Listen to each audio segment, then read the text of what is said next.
ఈరోజు మన TG24 TV స్టూడియోలో ఉన్నారు ప్రముఖ దర్శకులు 18వ తారీఖు 18/4/2022 విడుదలైనటువంటి డిఫరెంట్ సినిమా దర్శకులు ఉదయ్ భాస్కర్ గారు.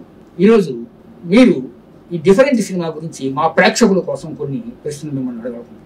డైరెక్టర్ గారికి ఒక ప్రశ్న అండి. ఇప్పుడు ఈ సినిమాలో ప్రతి ఫ్రేమ్ కూడా డిఫికల్ట్గా ఉంది, అంటే మాకు సామాన్యులకి చాలా కష్టపడి తీసినట్టుగా అనిపిస్తుంది.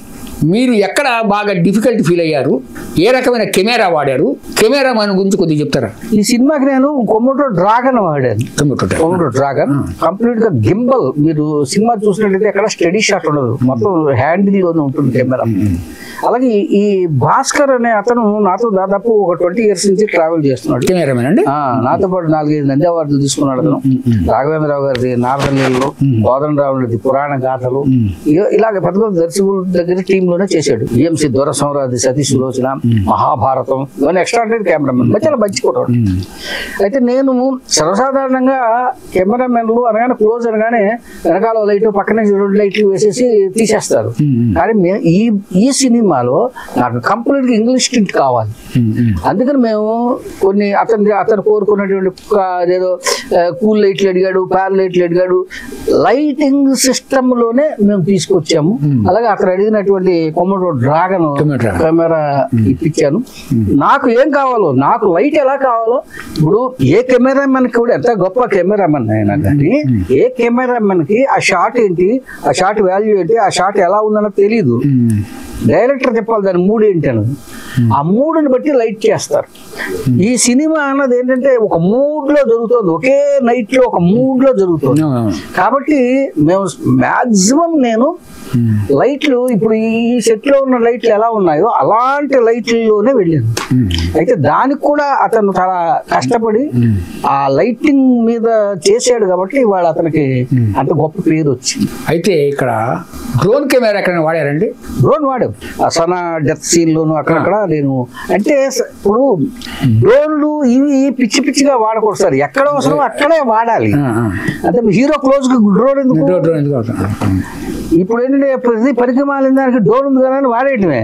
కానీ అక్కడ నెసెసిటీ ఇప్పుడు ఆ షాట్ అవసరం అంటే వాడాలి తప్ప ఊరికే ప్రొడ్యూసర్ అయితే 40 రోజులు డ్రోన్ బుక్ చేసేసేయండి అంటే ఏం చేసుకుందాం దాన్ని. ఇవాళ అంటే ఇలా అంటున్నాను కాదు, ఇవాళ తీసుకున్న నిర్మాతలు కానీ ఇవాళ తీసుకున్న దర్శకులకు కానీ మనం ఎన్ని రోజులు షూట్ చేయాలి, ఎంత ఖర్చు పెట్టించాలని తెలియదు. ఇప్పుడు నేను ఎక్కడి నుంచి వచ్చాను, నేను ఫిలిం నుంచి వచ్చాను. ఈ ఫిలిం అన్నది ఒక ఫ్రేమ్ కాస్ట్ 17 రూపాయలు అవుతుంది.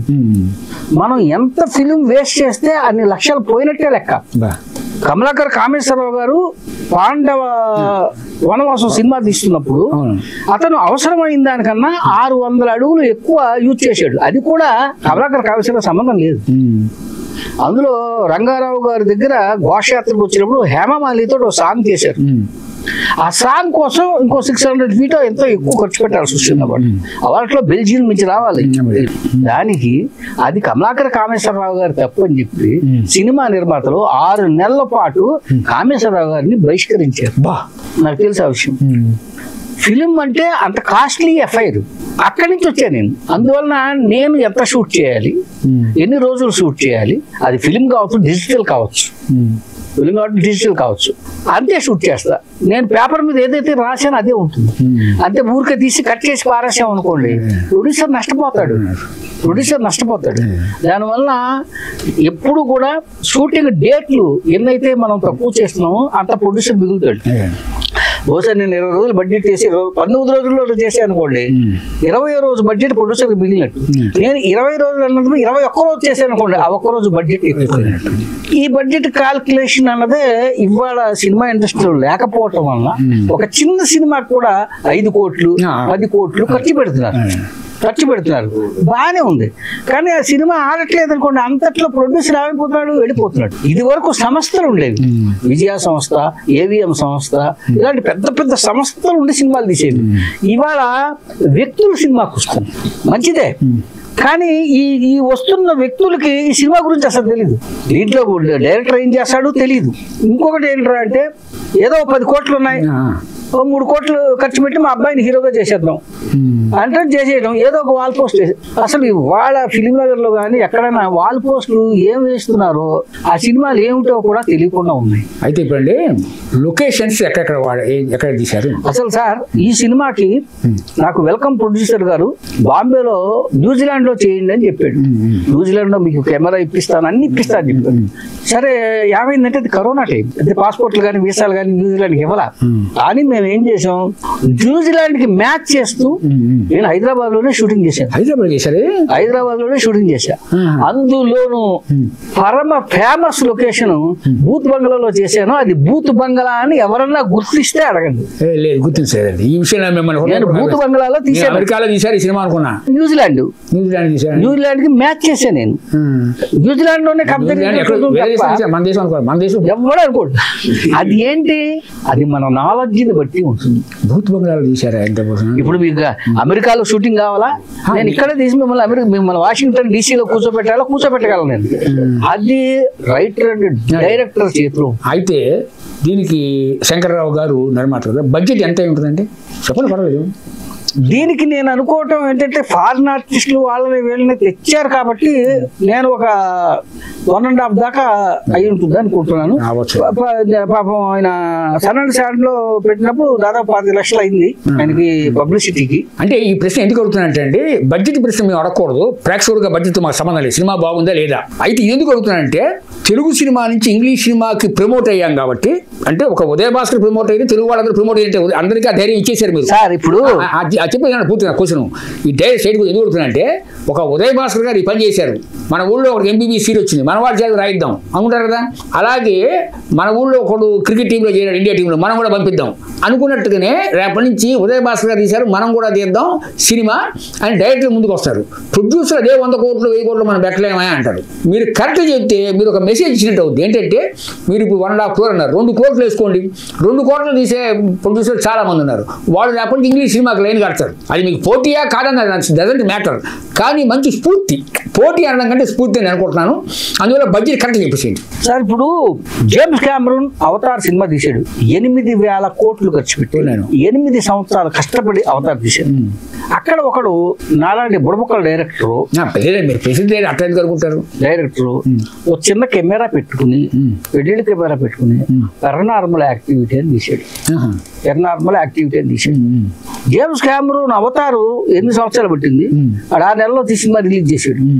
కెమెరూన్ సినిమా అవతార్ ఎంత కలెక్ట్ చేసిందో వీడి పారానార్మల్ యాక్టివిటీ అంత కలెక్ట్ చేసింది. అంతేకాకుండా కెమెరూన్ ఆ అవతార్ ఒకటి తీసి 2 తీయడానికి చాలా కష్టపడ్డాడు. 8 సిరీస్ తీసాడు, 8 ఫ్రాంచైజీ తీసాడు ఈ పారానార్మల్ యాక్టివిటీ. బడ్జెట్ ఎంత అన్నది కాదు సార్, సబ్జెక్ట్ ఏంటి. సబ్జెక్ట్ లేకుండా మీరు బడ్జెట్ 1000 కోట్లు పెడతారు, ఏం చేద్దాం అది? అట్లా కాదు కదండి విషయం. అంటే ఇంకోటి, ఏ సినిమా అయినా, అది ఇంగ్లీష్ అయినా, హిందీ అయినా, తమిళ్ అయినా, మలయాళం అయినా కానీ ఆ సబ్జెక్ట్ ఎంత కోరుకుంటుందో అంతే పెట్టాలి. అట్లా కాదు కదండి విషయం. ఇండస్ట్రీలో ఉన్నటువంటి విధానం ఏంటంటే సినిమాను బట్టి బడ్జెట్ పెట్టేటటువంటి నిర్మాతలు కొంతమంది ఉన్నారు, కొంతమంది ప్రొడ్యూసర్ ఎలా ఉన్నారంటే బడ్జెట్ని బట్టి సినిమా కోరుకుంటారు. అట్లా కాదండి. ఇప్పుడు మామూలు మీ భావన నాకు అర్థమైంది సార్. ఇప్పుడు సినిమా బడ్జెట్ అనేది ఎక్కడ పెరిగిపోతుందంటే సార్, మనకి ABC ఆర్టిస్టులు వేసుకుందాం. ఏ ఆర్టిస్ట్ దగ్గరికి వెళ్ళాడు అనుకోండి, 100 కోట్లు అడుగుతాడు, 100 కోట్లు హీరో, ఆయన పక్కన 20 కోట్లు హీరోయిన్, ఆయన పక్కన మళ్ళీ ఒక 20 కోట్లు విలన్. ఇలా 600 కోట్లు సినిమా అంటే 300-350 కోట్లు మీకు ఆర్టిస్ట్ బడ్జెట్ అవుతుంది సార్. వాళ్ళు ఒరిజినల్ గా చేస్తుంది అంతా 200-250 కోట్లలోనే తీస్తున్నారు. పైగా 40 కాల్ షీట్లు తీయాల్సిన సినిమాని 120 కాల్ షీట్లు, 180 కాల్ షీట్లు. నేను ఆ మధ్యన ఒక సినిమా కోసం ఒక పెద్ద ప్రొడ్యూసర్ ఒక మైథాలజీ, బ్రహ్మాండమైన మైథాలజీ, దానికోసం ఆయన ఒక హీరోని సంప్రదించడానికి లేడు. అతను ఏం చెప్పాడంటే ప్రొడ్యూసర్ కి, నేను 120-180 కాల్ షీట్లు చేస్తేనే సినిమా తీస్తేనే ఇస్తాను. అసలు 120-180 కాల్ షీట్లు అంటే ఎవరు అసలు? అది డైరెక్టర్ ఇష్టం. 40 కాల్ షీట్లు, 50 కాల్ షీట్లు, నువ్వెవరు అసలు? 120-180 కాల్ షీట్లు నీ మీద తీస్తూ కూర్చుంటే ఈ ప్రొడ్యూసర్ ఏమైపోతాడు? ఈ స్ట్రాటజీ అన్నది వాళ్ళ కరువు అయిపోయింది. ఇప్పుడు నాకు డిఫరెంట్ లో కథలో హీరో ఉన్నాడు, హీరో చుట్టూ కథ తిరగలేదు. కానీ ఇవాళ సినిమా ఏంటంటే హీరో చుట్టూ తిరుగుతుంది. అవును, నేను అడిగేది అదే సార్. ఇప్పుడు నేను అడిగేది ఏంటంటే ఈ సినిమా డిఫరెంట్ సినిమాకి ఇంత బడ్జెట్ అయిందన్నప్పుడు ఇప్పుడు 1.5 crore మీరు చెప్తున్నారు, 1.5 crore 2 crores వేసుకోండి. ఒక కొత్త పరిణామానికి మీరు నాంది పలుకుతున్నారు. కొత్త పరిణామానికి ఎవరు నాంది పలుకుతారో వాళ్ళే ప్రమాదంలో ఇరుక్కుంటారు. అవునా కాదా? అది మీకు కూడా ఉంటుంది రేపు పొద్దున. ఎట్లా అంటే ఉదయ భాస్కర్ వాగ్దేవి గారు మొట్టమొదటిగా ఇంగ్లీష్ సినిమాను తెలుగు వ్యక్తి అని డైరెక్ట్ చేశారు. ఈ రికార్డు మీకు వచ్చేస్తుంది. రేపటి నుంచి ఇంకో మాట వస్తుంది. ఉదయ భాస్కర్ డైరెక్ట్ చేసినప్పుడు మనం చేయలేము, 2 కోట్లు పెడితే వస్తుంది. ఎందుకంటే మీతో సమూజ్యం డైరెక్టర్ ఉన్నారు సమాజంలో, ఎందుకు లేరు ఉన్నారు కదా. వాళ్ళు ఉదయ భాస్కర్ నేను ఒకే డైరెక్టర్, ఒకే స్థాయి డైరెక్టర్ అనే వాళ్ళు ఉంటారు కదా సమాజంలో. కొంతమంది మహాపురుషులు ఉన్నారు, కొంతమంది కొత్త డైరెక్టర్ ఉండొచ్చు. వీళ్ళు ఏమంటారంటే ఉదయ భాస్కర్ నేను కొన్ని సినిమా ఉదయ భాస్కర్ ఆ సినిమా చేసిన ఈ సినిమా చేసినాయా అని మీతో గారు పెట్టకుండా మాట్లాడే వాళ్ళు ఉంటారు సహజంగా. అతను 2 కోట్లు తీశాడు, నేను కూడా 2 కోట్లు ఇంగ్లీష్ సినిమా చేస్తాను ముందుకు వస్తాడు. మీకు పోటీ, మీకు స్ఫూర్తి. దీన్ని మీరు స్వాగతిస్తారా, తిరస్కరిస్తారా? అది ఆ దర్శకుడు స్టాండర్డ్ బట్టి, అతని ఆలోచన విధానం బట్టి, అతని టేకింగ్ ని బట్టి ఆధారపడి ఉంటుంది. భాస్కర్ గారు 2 కోట్లు తీశాను కాబట్టి నేను 2 కోట్లలోనే తీస్తాను అంటే 2 కోట్లలో తీస్తాను అంటే ఆ వేగాన్ని అందుకోగలగాలి. ఇప్పుడు నేను నా 2వ సినిమా నారాయణరావు గారితో మధ్యతరగతి బాబారావు.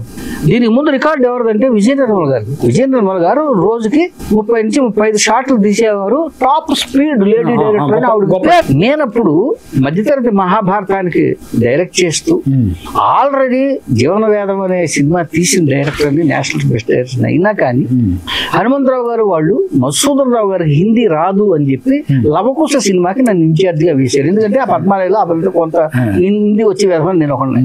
సరే, జితేంద్ర, జయప్రద, అరుణ్ గోయిలు చాలా మంది ఉన్నారు అందులో. ఈ సినిమా చేస్తున్నప్పుడు ఈ సినిమా షెడ్యూల్ అయిపోయింది. తర్వాత అది దాసనారాయణ గారితో మధ్యతరగతి మహాభారతం షెడ్యూల్. ఒకరోజు ఒక పెద్ద కళ్యాణం మధురానగర్లో కళ్యాణ మండపంలో ఇచ్చారు. ఎంతమంది ఆర్టిస్టులు? 22 మంది ఆర్టిస్టులు. నారాయణరావు గారు, యశ్వరలక్ష్మి, లక్ష్మి, ఇలాంటి వాళ్ళు, బ్రహ్మానందం, భరణి, బాబు మోహనం, మల్లికార్జునరావు, ఇలా 22 మంది ఆర్టిస్టులు ఉన్నారు. నారాయణరావు గారు మహానుభావులు ఉన్న వాళ్ళు. 9 షూటింగ్ అంటే 8:30కే నారాయణరావు గారు వచ్చాడు. కూర్చున్నాడు. కూర్చొని స్క్రిప్ట్ పట్టరా భాస్కర్ అన్నాడు. వెళ్ళి తీసుకొచ్చేంత 30 పేజీలు స్క్రిప్ట్. అది చూశాడు. ఎన్ని రోజులు ప్లాన్ చేసేవు అన్నాడు. 1 రోజు చేశారు. ఈ 1 రోజులో కూడా ఏ ఒక్కరి డేట్ నా దగ్గర లేదు. మా ప్రొడ్యూసర్ మల్లికార్జునరావు గారు గంటకు బ్రహ్మానందాన్ని తీసుకొస్తున్నాడు, 1 గంట భరణి గారిని తీసుకొచ్చి, ఇలా ఉంది పరిస్థితి. నారాయణరావు గారు అసలు నువ్వు ఇది ఎలా తీస్తావో చూస్తా అన్నాడు. పైగా ఒక చోట కాదు, మొత్తం ఆ కళ్యాణ మండపంలో అన్ని చోట్ల జరుగుతూ ఉంటుంది ఆ సీక్వెన్స్. సరే సార్ అన్న. పైగా నేను వన్స్ స్క్రిప్ట్ రాసిన తర్వాత కానీ అదే స్క్రిప్ట్ చూసిన తర్వాత కానీ నేను స్క్రిప్ట్ పట్టుకోను. వీళ్ళని అడగండి, తీసుకుంటూ పోతాను అంతే తప్ప నా స్క్రిప్ట్ లో నేను గీతలు కొట్ట, షార్ట్ డివిజన్ ఉండదు. నా మనసుకు ఏది చూస్తే తీసుకెళ్తూ ఉంటాను. అలాగే తీసుకెళ్ళాను నేను. రాత్రి 9 అయ్యేసరికి ప్యాకప్ అన్నాను. ఈ 30 పేజీలు సీన్ అంటే నారాయణరావు గారు ఏం చేశాడు, స్క్రిప్ట్ ఇలా పట్టుకురా అన్నాడు. చూస్తే రామ్ సూర్యన్ నా కో డైరెక్టర్, పెద్ద ఆయన, అన్ని కొట్టేసి ఉన్నాయి. అంతా తీశారంటే తీశాను.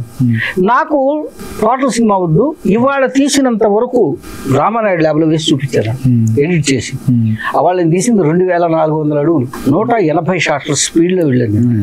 అదొక్కటే కట్ చేసి ఆయనకి రామానాయుడు ల్యాబ్లో వేసి చూపించిన తర్వాత ఆయన అసలు విభ్రాంతి లోనైపోయాడు. 180 షాట్ నేనే యాక్ట్ చేశాను, ఆయన యాక్ట్ చేశాను. ఆయనకి మళ్ళీ 4 డ్రెస్ చేంజ్లు దాసరి గారు చేశారు, నారాయణరావు చేశారు. అందరికీ 4 డ్రెస్ చేంజ్లు. ఈ స్పీడ్లో వెళ్ళాను. ఆ మర్నాడు పొద్దున్న ఆ తర్వాత షెడ్యూల్లో మధుసూదన్ రావు గారు బయట కూర్చుని, నేను లవకోస్కి ఇన్ఛార్జ్ కదా, ఆ దర్శకుడు ఎవరో ఏమన్నా 180 షాట్లు తీసేటాయా అని నేనే సార్. ఇంతవరకు ఇండియాలో, టోటల్ ఇండియాలో ఆ రికార్డు బ్రేక్ చేసిన డైరెక్టర్ ఎవడో లేడు.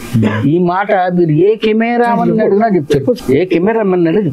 ఆ ధైర్యం ఉందనుకోండి అవతల డైరెక్టర్కి ఆ ధైర్యం ఉండాలి, షాట్ మీద కమాండ్ ఉండాలి. అంటే నేను ఏంటంటే ఇప్పుడు సినిమాలు ఒక 2 కోట్లు మినిమం బడ్జెట్ వచ్చి అంతకంటే తక్కువ తీస్తే రిలీజింగ్ అట్లా మనకు సమాజంలో మాకు తెలిసిన విషయాలు ఏంటంటే అంతకంటే తక్కువ తీసేవాళ్ళు ఉన్నారు, తీసిన వాళ్ళు రిలీజ్ చేసుకోలేకపోతున్నారు. కనీసం ఆ మాత్రం బడ్జెట్ పెట్టి సినిమా రిలీజ్ అవుతుంది 2 కోట్లతో. అయితే అది ఇంగ్లీష్ సినిమా కూడా తీయొచ్చు అనుకున్నప్పుడు వాళ్ళు ఇంగ్లీష్ సినిమా వైపు మొగ్గు చూపుతారు. ఎందుకంటే వరల్డ్ వైడ్ మార్కెట్ ఉంటుంది. ఇప్పుడు డిఫరెంట్ ఇక్కడ మనం ఇక్కడ చూస్తున్నాం, వేరు దేశాలు చూస్తున్నారు ఈరోజు. ఈ కొత్త పరిణామానికి నాంది పలికింది మీరే, దీని పోటీ ఎదుర్కోవాల్సింది మీరే, కాబట్టి నేను ఆ విషయాన్ని ప్రస్తావిస్తున్నాను. అంతకంటే అదే సార్ నేను చెప్తున్నాను, ఇప్పుడు ఒక లవ్ స్టోరీని పట్టుకుని ఇంగ్లీష్ లో తీసామనుకోండి, అది ఎవడో చూడది. లవ్ స్టోరీస్ ఇంగ్లీష్ లో ఏవో ఉంటా ఉన్నాయి, gone with the wind, Titanic, ఆ రేంజ్ లో మీరు తీయాలి, తీసినప్పుడు చూస్తారు. అంతే తప్ప మన ఏదో ఇద్దరు అమ్మాయిలు అబ్బాయిలు ప్రేమించుకున్నారంటే అది వరల్డ్ సినిమా కాదు. వరల్డ్ సినిమాకి దానికి కొన్ని రూల్స్ ఉంటాయి, వాళ్ళ సబ్జెక్టులు వేరే ఉంటాయి. ఆ సబ్జెక్టులకు అనుగుణంగా తీయగలగాలి, దానికి తగ్గ ఆర్టిస్టులు ఎన్నుకోవాలి, దానికి తగ్గ కెమెరా, ఇవన్నీ చాలా ఉంటాయి సార్. నేను ఈ సినిమాని 21 రోజుల్లో తీసాం, మేము తీసాం. కానీ దీనికి గ్రాఫిక్స్ చేయడానికి 6 months పట్టింది, మ్యూజిక్ చేయడానికి 4 నెలలు పట్టింది. ఇంత ఓపిక్ గా ఇప్పుడు సినిమా అన్నది అది ఒక పక్కన వ్యాపారమే, కానీ ఒక పక్కన తపస్సులా చేయాలి సార్. ఏదో నేను ఆడుతూ పాడుతూ తీసి సాయంకాలం 6 అవగానే ప్రొడ్యూసర్ మందుకి డబ్బులు ఎక్కడ ఇస్తాడు, ఏ హీరోయిన్ వస్తుంది అనుకుంటే కాదు. ఇవాళ పరిస్థితి అదే. ఇప్పుడు ఒరిజినల్ గా సినిమాకి 2 కోట్లు అవుతాయి అనుకోండి, వీళ్ళ జల్సాలకి ఇంకో 3 కోట్లు అవుతుంది. అంతవరకు ఇలా అంటున్నాను కాదు, అంతవరకు చార్మినార్ తాగే డైరెక్టర్ చెట్లోకి రాగానే హై కాస్ట్లీ ఏ సిగరెట్ 200 రూపాయలు లేదు అట్లా అవుతాడు. అంతవరకు బయట చీప్ లిక్కర్ తాగేవాడు ఇక్కడ స్కాచ్ బిస్కీ ఇవన్నీ అడుగుతాడు. ఈ గొడవలో పడిపోతున్నారు తప్ప ప్రొడ్యూసర్స్ కూడా, నేను ఎలా అంటాను కదా, ప్రొడ్యూసర్స్ కూడా సినిమా తీయడానికి వస్తున్న వాళ్ళు ఎంజాయ్ చేయడానికి వస్తున్నారు తప్ప ఇది బిజినెస్, ఇది కళ. మనం 2 కోట్ల బడ్జెట్ అనుకుంటుంటే ప్రతి పైసా ఈ 2 కోట్ల మీద ఖర్చు పెట్టాలి అని ఆలోచించట్లా. 2 కోట్లు మీరు చెప్పి 6 కోట్లు చేస్తున్నారు. అది ఎందుకు అమ్ముతుంది ఆ సినిమా? ఒక పెన్ను ఖరీదు 10 రూపాయలు, 10 రూపాయలు అమ్ముతుంది సార్. మీరు ఎంత గొప్ప పని 10 రూపాయలు పని 100 రూపాయలు కొంటాడు, కొండవు. ఈ పరిస్థితినే ఇవాళ సినిమా రంగం ఎదుర్కొంటూ. ఈ గ్రాఫిక్స్ అన్ని మీరు ఎలా చేయించారు, ఎక్కడ చేయించారు? డిజి పోస్ట్ వాళ్ళు చేశారు సార్. డిజి పోస్ట్ వాళ్ళు. అయితే ఇంకో విషయం, ఇదే పెద్ద గ్రాఫిక్స్, ఇదేం కాదు, ఇదే టైటానిక్ లేకపోతే అవతారా. మేకప్ గురించి మనం చర్చించుకుందాం. మేకప్ కంప్లీట్ భిన్నంగా ఉంది. మేకప్ ఆర్టిస్ట్ గారి గురించి చెప్పండి కాస్త. ఇప్పుడు మేకప్ చేసింది వచ్చి మా అమ్మాయి. తను యాక్చువల్ గా ఐటీలో ఇండియా టాపర్. గ్రాఫిక్స్ డిజైన్ లో తను ఒకసారి ఒక పెద్ద కంపెనీ, జర్మన్ కంపెనీ ఏదో పోటీ పెట్టింది. ఆ పోటీ పెట్టినప్పుడు ఈ అమ్మాయి ఏం చేసిందంటే ఊరికే సరదాగా పంపించింది డిజైన్ చేసి. ఇండియా నుంచి 300 డిజైన్స్ వెళ్ళాయి, కానీ అందులో 3 సెలెక్ట్ అయ్యాయి. ఆ 3 సెలెక్ట్ అయ్యడంలో నెంబర్ 1 పేరు చెప్పండి. ప్రియాంక. 2017-18 అనుకుంటా జర్మనీ వెళ్ళాలి ఈ అమ్మాయి. నేను కూడా షూటింగ్ లో అడవుల్లో ఉన్నాను. జర్మనీ నుంచి ఇద్దరిని పంపించి ఈ పిల్లల్ని తీసుకెళ్ళారు జర్మనీకి. తీసుకెళ్ళి అక్కడ దాదాపు 1 crore పైన ఆఫర్ ఇచ్చారు, సంవత్సరానికి ఉండిపోమ్మా అని చెప్పి. మా అమ్మాయి ఉండలా. దానికి ఏంటి, ఒక సీట్లో కూర్చొని చేసే ఉద్యోగాలు ఇష్టం ఉండదు. మా బ్రదరు ఈ అమ్మాయిని నువ్వు లా చదవమ్మా, మెజిస్ట్రేషన్ చేస్తాను, నేను ఆ సీట్లో కూర్చొని చేసే జాబ్ చేయను బాబాయ్, నేను దేశాలు తిరగాలని. ఆయన ఏం చేసింది, లాక్మేలో చేరి మేకప్ లాక్మేనే ఏదో ఉంది. దాని తర్వాత కరెక్ట్గా 2022 కరోనా టైంలో ఈ పిల్లకి లాస్ ఏంజల్స్ లో ప్రాస్థెటిక్ మేకప్ లో సీట్ వచ్చింది. లాస్ ఏంజల్స్ లో వస్తే పాపం కరోనా టైంలోనే అలాగే వెళ్ళి 6 నెలల పాటు అక్కడ ప్రాస్థెటిక్ మేకప్ నేర్చుకొచ్చింది. రాఘవేంద్రరావు గారికి మా అమ్మాయి అంటే చాలా ఇష్టం, సొంత కూతురులా చూస్తాడు. ఆయన ఖర్చు పెట్టి చదివించాడు, ఒక మాటలో చెప్పాలంటే. టికెట్ కూడా ఆయన వేసాడు. అక్కడి నుంచి రాగానే ఆ పిల్ల చేసిన సినిమా పెళ్లి సందడి. పెళ్లి సందడిలో హీరోయిన్ కి రోషన్ చేసింది. దాని తర్వాత మళ్ళీ ఆయన సినిమానే పండుగ చేసింది. దాని తర్వాత ఇంకోటి ఏదో చేసింది. ఈ రాఘవేంద్రరావు గారే ప్రశాంత వర్మ అని చెప్పి హనుమాన్ తీసాడు. ఆ డైరెక్టర్ చెప్తే అతను జాంబిరెడ్డి ఏదో సినిమా చేశాడు, దాని ప్రాస్టిక్ మేకప్ మా అమ్మాయి. దాని తర్వాత మళ్ళీ నేను పెద్ద సినిమాలు చేయలేదు కానీ పవన్ కళ్యాణ్ సినిమా హరిహర్ దానికి చేసింది. మళ్ళీ మొన్న ఈ మధ్యనే చిరంజీవి గారిది విశ్వంభర కృషిది దానికి చేసింది. అలాగే ఇప్పుడు శర్వానంద్ సినిమా ఏదో జరుగుతోంది, యూవి క్రియేషన్స్, దానికి అది చేసి మొన్న ఇండోనేషియా వెళ్ళింది, ఇప్పుడు స్పెయిన్ వెళ్ళాలి. తనేంటంటే ఇప్పుడు యాక్చువల్గా ఫారిన్ లేడీ, అమెరికాలో చదువుకుని అమెరికాలో చేసి వచ్చింది. తన యాక్సెంట్ కానీ తన ఇది కానీ ఏదైనా కానీ అమెరికన్ స్టైల్లోనే ఉండాలి. అక్కడ అది నేర్చుకొచ్చింది కాబట్టి ఏ క్యారెక్టర్కి ఎంత ఒరిజినల్ గా చేయాలి మనకి. ఎందుకంటే ఇంగ్లీష్ సినిమాల్లో మేకప్ చేసినట్టు తెలియదు. మన వాళ్ళకి ఇంత మందాన్ని మేకప్ వేసేసి ఇక్కడ దాకా మేకప్ వేసి వదిలేస్తారు, ఇదంతా మళ్ళీ వేరే కనపడుతుంది. ఇలా ఏంటంటే సరే ఇక మేకప్ మా అమ్మాయి తనే వచ్చి చేసి వెళ్ళింది అనమాట. యాక్చువల్గా ఏంటంటే అమ్మాయి ప్రాస్థెటిక్ మేకప్ అంటే స్పెషల్ మేకప్. ఇప్పుడు కలికిలో కమల్ హాసన్ ఉన్నారు చూసారా, అలాంటి మేకప్ తను మనకి బహుశా హైదరాబాద్ లో తను ఒకటే ఉంది అనుకుంటాను అలాంటి ఇది. ఆ పిల్లకి ఆ ఇంట్రెస్ట్, కానీ యాక్చువల్గా అమ్మాయి మేకప్ ఆర్టిస్ట్ కాదు, తను ఐటీలో టాపర్ తను. కానీ ఈ రంగంలోకి వచ్చి నాకు అసలు సినిమా ఫీల్డ్కి తీసుకురావాలని నేను అనుకోవాలా, కానీ తను వచ్చింది. సరే ఆడపిల్ల మనం నేను కాదనలేను. ఒక క్వశ్చన్ వంశీ గారిని అడగాలనుకుంటున్నాను. వంశీ గారు డిఫరెంట్ సినిమా బాగానే ఉంది, చక్కగా ఉంది, కానీ మీరు అందులో ప్రొఫెసర్ పాత్ర వేశారు, బాగుంది, కానీ మీ గెటప్ కూడా చాలా డిఫరెంట్ గా ఉందేంటి? మీరు ఉండటం కూడా చాలా డిఫరెంట్ గా ఉన్నారు. అసలు ఏంటి, అసలు మీరు హెయిర్ మెయింటైన్ చేయరా? దాని పరిస్థితి ఏంటి నాకు చెప్పండి. అందులో ఉన్నట్టుగా ఉన్నారు, నిజ జీవితంలో కూడా అట్టుగా ఉన్నారు. నేను గత 20 సంవత్సరాల నుంచి నా గెటప్ ఇలాగే ఉంది, కొత్తగా ఉంది. మీరు చూసే ఉన్నారు, నాది ఇది అవతారం ఇంతే అండి. అయితే ఆ పాత్రను మీకు ఆ క్యారెక్టర్ మీద మీ అభిప్రాయం ఏంటి? అసలు క్యారెక్టర్ ఎలా చేయాలని చేశారు దానికి? డిఫరెంట్ సినిమానే డిఫరెంట్ గా ఉంది. ఫస్ట్ నేను డైరెక్టర్ గారి దగ్గరికి వెళ్ళి మాట్లాడినప్పుడు, సార్ చాలా కొత్తగా ఉంటుంది కాన్సెప్ట్, క్యారెక్టర్ ఇలా ఉంటుంది, వచ్చి నువ్వు చేస్తావా అని అడిగాను. సార్ నేను చేస్తానండి అని అడిగాను, చేయించారు. నిజంగా వారికి ధన్యవాదాలు చాలా. ఆ క్యారెక్టర్ ప్రతి ఆర్ట్ ఎలా ఇది కావాలి, ఎలా తిరగాలి, ఎలా ఉండాలి, ఎవ్రీథింగ్ అన్ని నాకు నేర్పించింది డైరెక్టర్ గారు. ఇంకా దాని మీద మీరు చూసే ఉంటారు స్టోరీ, దాంట్లో నా క్యారెక్టర్ ఎలా ఉందో కూడా మీరు చూసారు. ఎలా అనిపించింది మీకు? మాకు సాటిస్ఫాక్షన్. మీకు ఇచ్చే క్యారెక్టర్ మీరు పూర్తిగా కూడా న్యాయం చేశారని చెప్పి నేను అనుకుంటాను. డైరెక్టర్ గారికి నిజంగా అండి. అయితే అండి, ఇప్పుడు న్యాత్ గారు, హీరో గారు, మీకు ఒక క్వశ్చన్, సూట్ క్వశ్చన్. ఈ పిక్చర్ చేస్తున్నప్పుడు మీరు ప్రేక్షకుల్ని భయపెట్టే సందర్భాలు, మీరు భయపడ్డట్టుగా నటించిన సందర్భాలు ఉన్నాయి. నిజంగా ఎక్కడ భయపడ్డారా అసలు? అవునండి, ఎన్నోసార్లు. అసలు ఆ స్క్రిప్ట్ స్క్రీన్ ప్లే చూసినప్పుడే నాకు భయం వేసింది. షూటింగ్ పక్కన పెట్టండి, ఇలాంటి పాత్ర అనేది నా క్యారెక్టర్ ఎలా చేయగలుగుతానని ఇది ఎంతో పెద్ద డిబేట్ పెట్టుకున్నాను. ఎందుకంటే ఎవరైనా న్యూ కమర్ డెబ్యూ సినిమా అంటే మీరు చెప్పినట్లుగా అదే ఫైట్ ఫ్యాన్స్ హీరో అంటే నేను పుట్టి పెరిగింది కూడా అదే ఇన్ఫ్లుయెన్స్ తో. ఏదైతే ఇమీడియట్ ఉందో తెలుగు హిందీ సినిమా మన ఇండియన్ లో ఉన్నా కాబట్టి, నేను గురువు గారిని ఎప్పుడైతే కలిసామో ఆయన చెప్పిన ఒక్క ఫోన్ కాల్ లోనే ఆయన పొటెన్షియల్ నాకు అర్థమైపోయింది. ఆయన ఎప్పుడైతే మాట్లాడుతున్నారో ఆ ఎక్సైట్మెంట్ మీరు ఇప్పుడు చూస్తూ ఉంటారు, చాలా ఎక్సైట్మెంట్ వే ఆఫ్ టాకింగ్ ఉంటుంది. ఎప్పుడైతే కలిసాము సార్, నేను ఎగ్జాజరేట్ ఏం చేయట్లేదు, జస్ట్ ఒక 30 pages ఉంది ఆ స్క్రిప్ట్. నేను ఇలా చేసని అనుకుంటున్నాను. ఏదైతే ఒక చిన్న ఏమంటారు అది డెమో షూట్ లాగా ఏదో ఒకటి చేద్దాం అనుకున్నప్పుడు అసలు ఆ బాడీ లాంగ్వేజ్ నాకు రావట్లేదు. అప్పుడు ఆ కాన్షియస్నెస్ అనేది పెరిగిపోయింది. ఇది గురుగారు ఏవైతే అన్నారో, మనం ఎప్పుడైతే మేకప్ వేసుకుంటావో, ఎప్పుడైతే నువ్వు ఆ ఎన్వైరన్మెంట్ లో ఉంటావో, ఎప్పుడైతే అందరూ సినిమా షూటింగ్ ఎన్వైరన్మెంట్ లో అప్పుడు నువ్వు దిగుతావు అని క్యారెక్టర్ లో.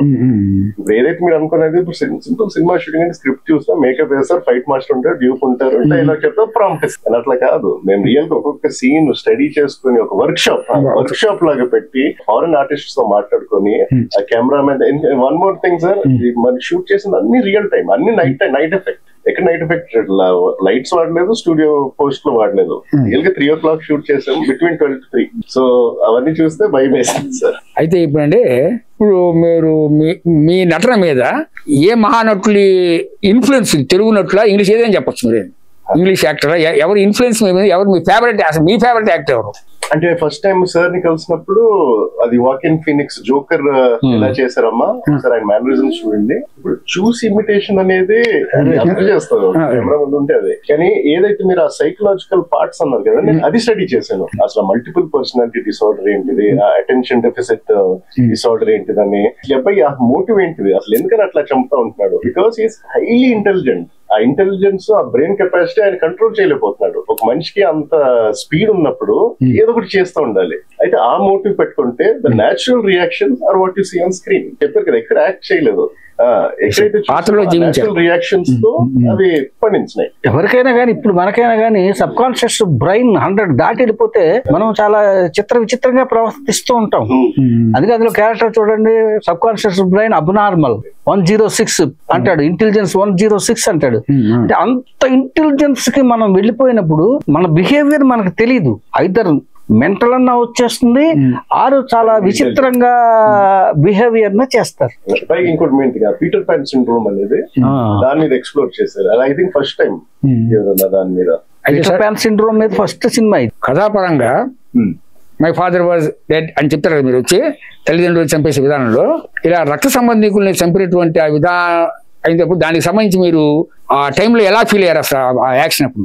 రియల్ గా చెప్పారంటే అక్కడ కొంచెం భయం వేస్తుందండి. ఎందుకంటే సనా గారు రియల్ గా ఒక మదర్లీ క్యారెక్టర్ లైక్ చేశారు. ఫస్ట్ టైం అట్లా సీనియర్ ఆర్టిస్ట్ తో వర్క్ చేసేది. పైగా తను కూడా ఇలాంటి సైకలాజికల్ హారర్ ఎలిమెంట్స్ లో అట్మాస్ఫియర్ లో ఉండటం కూడా భయం వేసింది. తను ప్రతి సీన్ ప్రేయర్ చేసుకుంది. ఎందుకంటే ఇవి కొంచెం సెంటిమెంట్స్ హర్ట్ అవుతాయి కదా, పైగా అర్ధరాత్రుల్లో రక్తం ఇది అది చూసారు ఎవరికన్నా ఏదో కొంచెం పానిక్ వస్తుంది. కానీ యాజ్ ఐ సెడ్ సార్, ఈ సబ్జెక్ట్ అలాంటిది రియల్ గా అన్ని డిఫరెంట్ 24 డిపార్ట్మెంట్స్ దీంట్లో డిఫరెంట్. ఇది ఒక రకంగా మాకు ఫ్రెష్నెస్ ఇలాంటి షూట్ చేసేది చూస్తా ఎక్సైట్మెంట్ అనొచ్చు, థ్రిల్ అనొచ్చు. అండ్ మెయిన్ థింగ్ ఒక ఆర్టిస్ట్ కి ఒక ఛాలెంజ్, అందరికి ఒక challenge, technical team plus artist కి ఉన్న అదే ఛాలెంజ్ అనేది ఫేస్ చేశారు. ఒకటండి, మీ ప్రీవియస్ ఎక్స్పీరియన్స్ గురించి మీరు ఎక్కడైనా ట్రైనింగ్ అయ్యారా, ఇంతకుముందు ఏమైనా సినిమాలు చేశారా, దాని గురించి చెప్పండి మాకు. నేను ఎంత ట్రైనింగ్ చేసినా ఇంకా సరిపోదు. ఏదైతే నేను ట్రైన్ చేసుకున్నా అది అన్ట్రైనింగ్ చేయాలి. ఎందుకంటే ఏదైతే నేను చెప్పాను కదా సార్, చిన్నప్పుడు ఎవరైనా హైదరాబాద్ లో పుట్టుతారు, టీవీ కానీ చూస్తే సినిమాలు చూస్తే అదే ఫైట్స్, యాక్షన్, పేజీలు డైలాగులు, అమ్మాయిని వెంట పడతాం. అదే పుట్టి పెరిగేసరికి ఓకే 5 years 8 years ఏదైతే మనం ప్రిపేర్ అవుతామో అవన్నీ మర్చిపోమ్మా అసలు ఆయన సింపుల్ గా చెప్పారు. అయితే ఒక విషయం అండి, ఈ సినిమా డిఫరెంట్ బాగా విజయపదంలో కొనసాగుతుంది. నెక్స్ట్ మీకు సినిమా అవకాశాలు వస్తాయి. ఇంగ్లీష్ సినిమాలో నేను చేశాను అని తెలుగు సినిమాలో అవకాశం వస్తే ఇష్టపడతారా, లేదా నేను ఆల్రెడీ హాలీవుడ్ యాక్టర్ అయిపోయాను తెలుగు సినిమాలు ఎందుకు అనుకుంటారా? మీ మనసు ఉండదు చెప్పండి సార్. ఏదైనా నా ఫస్ట్ లో ఆల్వేస్ కెమెరా అండి. నాకు చిన్నప్పటి నుంచి కెమెరా చుట్టూ ఉండాలని నా డ్రీమ్. అది లాంగ్వేజ్ బ్యారియర్ అని ఏదైనా నాకు అసలు ఇంకా ఎక్కుతుంది. ఎప్పుడైతే కెమెరా ఉంటుందో వాళ్ళ యాక్టివ్నెస్ వచ్చేస్తుంది. అది లాంగ్వేజ్, జానర్, డైరెక్టర్ అనేది అవుట్లో అంటారు, కానీ I do anything for the camera. అంటే అనేది దానిలోనే ఆన్సర్ ఉంది సార్. ఇంకా అట్లా కాదు, మీరు ప్రశ్నకి సమాధానం దాటవేస్తున్నారు. మాతృభాషలో సినిమా అవకాశం వచ్చింది మీకు, మాతృభాషలో ఉన్న సినిమానే చేస్తాను వచ్చేసిన అవకాశం చేస్తారా? నేను హాలీవుడ్ యాక్టర్ని, నాకు ఈ తెలుగు సినిమా ఎందుకు అనుకో చెప్పేసి ఏదైనా మా ప్రేక్షకులు తెలియజేయాలి. మీరు కాదు ఇవాళ హాలీవుడ్ ఆర్టిస్టులు కూడా మరి తెలుగులో చేస్తున్నారు కదా. ఇప్పుడు RRR లో చేయలే, హాలీవుడ్ ఆర్టిస్టులు చేశారు, తెలుగు సినిమా అయినా కదా అది. అలాగే తనకి ఆయన మనసు అట్లా మీరు చెప్తే అట్లా ఆయన చెప్పాలి కదా. సింపుల్ గా చెప్తాను, ఒక సెల్ఫీ ఫోటో అయినా నేను రెడీ, టీవీ సీరియల్ అయినా రెడీ, ఒక ఇంటర్వ్యూ కన్నా రెడీ, టాలీవుడ్ అయినా రెడీ, కెమెరా రెడీ. ఏదైనా నాకు ఒక ఏదైతే ఇంటర్నల్ సాటిస్ఫాక్షన్ ఉంటుందో, నాకు ఏదైతే కనెక్ట్ అనిపిస్తుందో, నాకు ఆ కెమెరాకు ఉన్న రిలేషన్షిప్. అంటే అక్కడ అడిగేది ఏంటంటే స్పష్టంగా ఒక తెలుగు సినిమా డైరెక్టర్ గారు మీ దగ్గరకు వస్తారు, వచ్చి తెలుగు సినిమాలో ఉండే మసాలా సినిమా, పంచి డైలాగులు, 4 ఫైట్లు, 2 హీరోయిన్లు, ఈ సినిమా మోసలోకి మీరు వచ్చేస్తారా? లేదు న్యాత చేయాలంటే సినిమా చేయాలంటే అట్లా ఇట్లా కాదు, ప్రత్యేకంగా అతను చూపిస్తేనే అతను ఇష్టపడతాడు అనుకుంటేనే అట్లా ఒక రిజర్వ్ అయిపోయి ఉంటారు పక్కకి? మీరు ఫ్రాంక్ గా చెప్పండి, మా ప్రేక్షకులు తెలిసిపోవాలి. ఏదైతే మసాలా సినిమా ఉందో అన్నారు కదా గురుగారు డైరెక్టర్. గురుగారు మసాలా సినిమా డైరెక్ట్ చేయరు. ఆయన ఏంటంటే ఆయన డిఫరెంట్ గా వచ్చేసారు కాబట్టి ఆయన మైథలాజికల్ మసాలా మూవీ సార్. అమ్మాయిలు మసాలా ఉంది దాంట్లో. ఉదయ్ భాస్కర్ గారికి ఇప్పటి వరకు ఉన్నటువంటి తెలుగు ఇండస్ట్రీలో ఉన్న పేరు ఏంటంటే మైథలాజికల్ డైరెక్టర్ అనేది ఉంది. ఇప్పుడు ఇటు జర్న తిరిగారు, ఇటు మసాలా ఇప్పుడు ఆయన రాడు. ఎందుకంటే మసాలా తీసేటది ఇప్పుడు తీసేవాడు ఆయన వేరే విధంగా ఉండేది. మీ గురుగారు అనకండి, ఎవరో ఒక డైరెక్టర్ వస్తారు, ఎప్పటి నుంచి మీరు క్యూ కడతారు. ఈ సినిమా మీకు అనేక మంది డైరెక్టర్ మీ ఇంటి ముందు క్యూ కడతారు. మీరు వాళ్ళు మసాలా డైరెక్టర్ కుర్రాడు హ్యాండ్సమ్ ఉన్నాడు, హీరో బాగా హ్యాండ్సమ్ ఉన్నాడు, ఇతనితో మన 2 హీరోయిన్లు పెట్టి 6 పాటలు 4 పాటలు పెట్టి ఒక 4 ఫైట్లు పెట్టి ఒక విలన్ పెట్టి వాడి పక్క నుంచి మంచి విలన్ అజయ్ ఘోష్ గారు లాంటి విలన్ తీసుకొస్తారు. తీసుకొచ్చేసి మీరు హ్యాండ్సమ్ ఉన్నారు, హీరోకి కావాల్సిన హ్యాండ్సమ్ ఉంది, సరే మీరు ఎట్లా చూపించారో మీకు సంబంధించి పక్కన పెట్టండి. ఈ హ్యాండ్సమ్నెస్ ని మీరు క్యాష్ చేసుకోవడం ముందుకు వెళ్ళిపోతారా? లేదు హ్యాండ్సమ్ కాదు, నాకు కమర్షియల్ కాదు, కమర్షియల్ గా నేను అట్లా కాదు, నా డిఫరెంట్ ప్రతిదానికి డిఫరెంట్ గానే ఉంటాను అంటారా? కరెక్ట్ చెప్పేసి మీరు దాస్తున్నారు. లేదు నేను క్లియర్ గా చెప్తాను, అదే ఆన్సర్ ఇప్పుడు కూడా చెప్తాను సార్. ఏదైనా కెమెరా ముందు అంటే మరీ నేను అన్ని నా కాంప్రమైజ్ చేసి అట్లా అనట్లేదు. నెగిటివ్ గా నేను 100% బిలీవ్ చేస్తున్నాను. ఇలాంటి నా పర్ఫార్మెన్స్ చూసిన తర్వాత నాకు కూడా ఒక ఇన్స్పిరేషన్, కాన్ఫిడెన్స్ వచ్చింది. ఇట్లా యాక్ట్ ఒక ఆర్టిస్ట్ కి ఎవరైనా న్యూ కమర్ బిగ్గెస్ట్ కాంప్లెక్స్ ఏంటంటే యాక్ట్ చేయలేరని. ఎంత ట్రైనింగ్ తీసుకున్నా కూడా సినిమా ఒకటే ఉండొచ్చు, కానీ ఎంతో మంది డైరెక్టర్స్ ఉంటారు. ఒక్కొక్క డైరెక్టర్ కి ఒక ఆర్టిస్ట్ అనేది అడ్జస్ట్ అవ్వాలి. ఇక్కడే క్రియేటివ్ డిఫరెన్సెస్ వస్తాయి. అది కొంతమంది ఒప్రెస్ చేసుకుంటారు, కొంతమంది పోట్లాడి అయితే అదే అంటాను. సో ఏదైతే ఇప్పుడు ఇలాంటి సబ్జెక్ట్ అన్నిటికంటే కష్టం అదే హ్యాపీగా చేసాము. కష్టం చేశారండి. అదే అన్నాను సార్, అదే అన్నాను. Coming to the point. So అంత చేసిన తర్వాత నాకు ఎంత మంచి రిలేషన్షిప్ అయిందంటే కెమెరాలో నా బాడీ లాంగ్వేజ్ అనేది, నా పర్సనాలిటీ అనేది నేను కెమెరా ముందు చూపిగలుగుతానని నాకు కాన్ఫిడెన్స్ వచ్చేసింది. సో ఇంత సైకలాజికల్ బ్యారియర్ క్రాస్ చేసిన తర్వాత నేను ఓవర్ కాన్ఫిడెంట్ గా చెప్పట్లేదు sir. I feel that is little easy commercial aspect. So 100% I will do it. ఎందుకంటే ఇప్పుడు ఇంకోటి మీరు ఓన్లీ హాలీవుడ్ ఇంగ్లీష్ సినిమాస్ చేస్తాను అట్లా కాదు, చెప్పండి. I would say that will add as a plus only. దీనికి ప్లస్ అవుతుంది అదే. సో అదే అయితే అండి, వంశీ గారికి ఒక క్వశ్చన్ అనిపిస్తుంది. రేపు మీకు ఫిల్మ్ వస్తుంది, ఒక పిక్చర్ వస్తుంది, బాగా హెయిర్ పెంచేసేయాలి. అది పెంచుకుంటారా పెంచుకోరా? నీ 20 ఏళ్ళ నుంచి ఉన్నా అంటే కోరదు. ఇప్పుడు ఏంటి ఆన్సర్? పెంచుకుంటారు. మంచి మంచి ఈ సినిమాలు బాగా చేశారు, ఇంకో సినిమా వచ్చేస్తాయి. తెలుగు సినిమాలు రావచ్చు, వేరే విషయం. సరే, ఆయన చెప్పంటే మనం అందరం తెలుగు వాళ్ళం కాబట్టి తెలుగు సినిమాకి దాన్ని ప్రాధాన్యత ఇద్దాం. మీరు ఇట్లా కాదండి, మీరు హెయిర్ బాగా పెంచేసేయాలి, ఇక్కడ వరకు ఉండాలి, లేదా పెన్షన్ లేదా విగ్గు అది పెడతారు. మీరు ఆ గెటప్లో కనపడాలి. ఇష్టపడతారా? ఎందుకంటే మీరు నేను కలిసి ఒక సినిమాలు చేసాం దయ్యాలు ఉన్నాయని, అప్పుడు ఇదే getup. One more point, sorry to interrupt. కానీ ఏదైతే నా అపియరెన్స్ చూసారో అది ఎక్కడ బిగ్ ఏం వాడలేదు, ఒరిజినల్ అసలు మేకప్ లేదు సార్. జస్ట్ టచ్ అప్ చేసింది అమ్మాయి. మీరు ఎంత అగ్లీ కనిపిస్తావు అంత అగ్లీగా తయారు అమ్మ అన్నారు. ఆ జుట్టు కూడా ఇట్లా క్రాస్ గా నేను కట్ చేసుకున్నాను. అదే నేను అట్లా ఆల్మోస్ట్ 6 months బయటకు అట్లాగే తిరిగాను. ఒబిసిటీ గానీ బాడీ పెంచాను. ఏదైతే అదే చెప్పాను కదా, వర్క్ షాప్ అనేది ఎప్పుడైతే ఆ క్రియేటివిటీ సింక్ అవుతుందో అది ఆల్రెడీ అర్థమైపోతుంది ఈ స్టేజ్ దాకా వచ్చిందంటే. మీకు మీరు కనపడ్డారండి, ఇంతకుముందు దేయాలు కనపడ్డారు, ఇప్పటికి ఇలా కనపడి 20 ఏళ్ళ నుంచి ఇలా కనపడతాను అన్నారు. రేపు ఒక డైరెక్టర్ గారు మీకు తల నిండా జుట్టు బాగా ఉండాలంటాడు, బాగా గడ్డం బుద్ధులు గడ్డం పెంచాలంటాడు. మీరు ఇష్టపడతారు క్యారెక్టర్ కి? చెప్పేసేయండి. ఇంత ఆలోచిస్తున్నారంటే క్యారెక్టర్ ముఖ్యమా మీకు గుండె ముఖ్యమా? చెప్పేసి సరిపోతుంది. నాకు గుండె అంటే ముఖ్యమే లేదు, క్యారెక్టర్ ముఖ్యం. అయితే అండి, ఇప్పుడు ఒక సూటి ప్రశ్న డైరెక్టర్ గారికి. ఇప్పటి వరకు ఆధ్యాత్మిక చిత్రాలు చేసిన డైరెక్టర్ గా ముద్ర ఉన్నమాట వాస్తవమే. ఇంకో విషయం కూడా విమర్శ కూడా మీ మీద ఉంది. ఏంటంటే మీ సమాజంలో తిరుగుతుంటాం కాబట్టి తెలుసు, ఉదయ్ భాస్కర్ గారికి కమర్షియల్ సినిమాలు అంటే ఆయన ఆధ్యాత్మిక చిత్రాలు చేస్తుంటారు అని మీ ఇంటి దాకా వచ్చిన వాళ్ళు పక్క వెళ్ళిపోయారు. మాకు తెలుసు, ఇంటి దాకా వచ్చి ఉదయ్ భాస్కర్ గారికి మంచి మసాలా సినిమా ఇద్దాము అనుకున్నాడు. లేదు ఆయన మడిగట్టు కూర్చున్న మనిషి, ఆయన కమర్షియల్ సినిమా చేయడు, బాగా ఆధ్యాత్మిక అయిపోయాడు. ఇప్పుడు తరం తిరిగారు. ఉదయ్ భాస్కర్ ఎటువంటి సినిమా అయినా చేయగలడు అనేటువంటి సమాజానికి ఒక సందేశం ఇచ్చేశారు. ఇంగ్లీష్ సినిమాలో డిఫరెంట్, అసలు కంప్లీట్ డిఫరెంట్ ఉంది. మనం ఏ సినిమా ఇచ్చినా ఉదయ్ భాస్కర్ చేయగలడు అనేటటువంటి ప్రొడ్యూసర్లోకి వెళ్ళిపోయింది అటాకి పాటికి. రేపొద్దున ఒకళ్ళు వచ్చి వెంగమామను మర్చిపోయి, మధ్యతరగతి మహాభారతం మర్చిపోయి, ఎస్టీబీసీలో వచ్చేటువంటి భక్తి ఛానల్ మర్చిపోయి అన్ని పక్కన పెట్టి మీ చేత ఒక మసాలా కమర్షియల్ సినిమా, యూత్ ని రెచ్చగొట్టే మంచి ఐటమ్ సాంగ్ అన్ని ఉన్న సినిమా తీస్తారు. అటువంటి సినిమాకి ప్రొడ్యూసర్ వస్తాడు రేపు పొద్దున. అప్పుడు పరిస్థితి ఏంటి సార్? అసలు నేను ఆధ్యాత్మికం మైథాలజీ డైరెక్టర్, నేను రచయితని కాదు sir. For your kind information, నేను సంవత్సరానికి ఒకసారి కూడా టెంపుల్ కి వెళ్ళను. అది పర్సనల్ లైఫ్. నేను డిటెక్టివ్ రైటర్ని.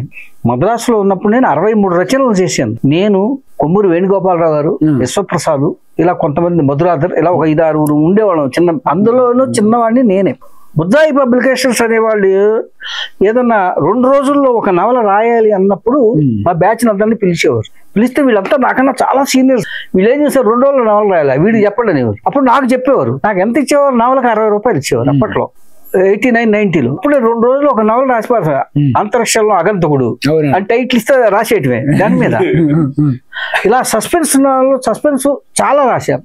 అందుకే మీరు నా సీరియల్స్ కానీ నేను దేవుడి మీద తీసిన సీరియల్స్ అన్నా మీరు చూస్తున్నప్పుడు స్ట్రైట్ నేరేషన్ లో ఆ కథ చెప్పను, ఫ్లాష్ బ్యాక్ లో గానీ కట్ షాట్స్ లో గానీ చెప్తూ ఉంటాను. అంటే అది ఎంత పౌరాణికమైన ఒక సస్పెన్స్ మెయింటైన్ చేస్తేనే ఇవాళ ప్రేక్షకుడు ఉంటాడు. ఒక సస్పెన్స్ మెయింటైన్ చేయలేదు అనుకోండి, ప్రేక్షకుడు కూర్చోడు, టీవీ ముందు కూర్చోడు. ఇవాళ ఎందుకంటే రిమోట్ వాడి చేతిలో ఉంది, ఇలా అనగానే వెళ్ళిపోతుంది ఛానల్. ఎలా కూర్చోబెట్టాలి?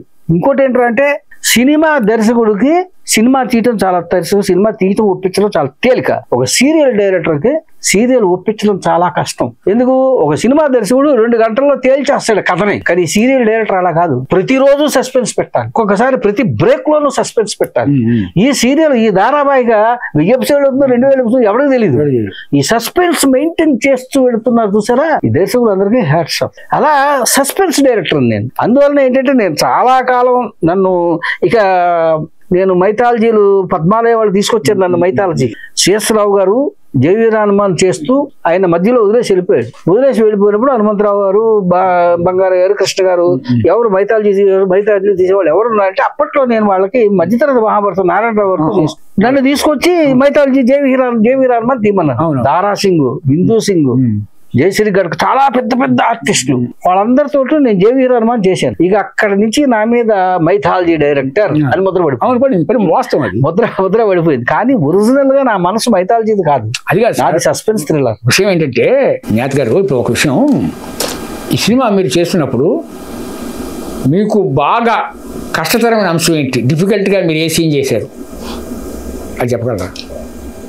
డిఫికల్ట్ అంటే సార్ ఫిజికలీ అండ్ ఎమోషనలీ దాన్ని డిఫరెన్షియేట్ చేయొచ్చు.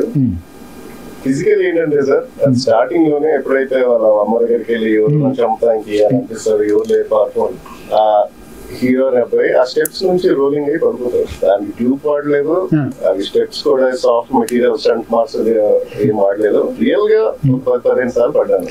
టెక్నికల్ డిఫికల్టీస్ అవ్వచ్చు, కాస్ట్యూమ్ మిస్ మ్యాచ్ అవ్వచ్చు, అదంతా ఒక సింగిల్ టేక్ లో తీసాను, లాంగ్ షాట్ లో తీసాను. అక్కడ నుంచి కింద పడే వరకు. ఆ పడిన తర్వాత కూడా అర్థాలు వెతుక్కోవాలి. అయితే ఆ ఫిజికల్ మోకాలు పైకి మీరు చూస్తే నాకు నేను 10-15 kgs ఎక్కువ వెయిట్ పుట్టాను అయ్యా. అదంతా నా ఇంకుల మీద అంతా ప్రాపర్ గా పడింది. ఆ పడిన తర్వాత కూడా ఆ గ్లాసెస్ తీసుకున్న తర్వాత ఏదైతే షార్ట్ సైడ్ ఏమంటారు సార్, షార్ట్ సైడ్ అది అసలు ఎంత హెడేక్ ఇస్తుందంటే మీరు జస్ట్ ఇట్లా పట్టుకుంటేనే లిటరల్ హెడేక్ ఇట్లా పట్టేస్తుంది. అది నేను వేసుకొని చెప్పినప్పుడు ప్రతి 10 seconds తీసి వెట్ క్లాత్ తో నేను చేసాను. ఇప్పుడు ఇవన్నీ ఫిజికల్. ఎమోషనల్ ఏంటంటే సార్, ఇప్పుడు ఏదైతే ఆ సినిమాలో నేను నాకు అడిగేది కదా అబ్బాయి ఎందుకని పద్దాక వాళ్ళ మమ్మీని తిడతాడని, ఎందుకంటే వాళ్ళు ఆ బిల్లీ మైలిగన్ క్యారెక్టర్ అనేది ఎక్కింది. ఆ బిల్లీ మైలిగన్ క్యారెక్టర్ లాగే రియాక్ట్ అవుతున్నారు. కానీ నేను యాక్టర్ గా చేస్తున్నాను కాబట్టి ఆ క్యారెక్టర్ కూడా నాలో ఎక్కిపోయింది. పైకి మేము 12 o'clock ఇది ఏమంటారు అది